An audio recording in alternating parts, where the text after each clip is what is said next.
Hey guys, I wanted to show you my creation of the week.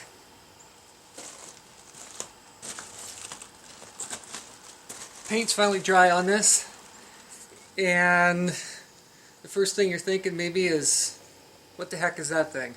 Well, you see the chrome hitch ball on there. That should give you a clue. This is a quick connect to a bucket loader, so you can move heavy trailers around.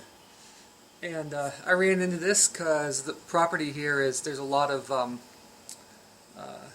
tight spaces where it's almost impossible to back a truck up to get the trailer exactly where you want it. But if you're on a backhoe, the steering is on the front, so you can get things into tight spaces that you couldn't do with a vehicle very easily.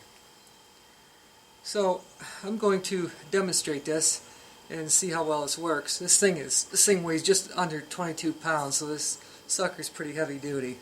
But it has a floating clamping foot here, and just slide that onto the loader and clamp it down, and then go and hook onto the trailer. So let's check this thing out.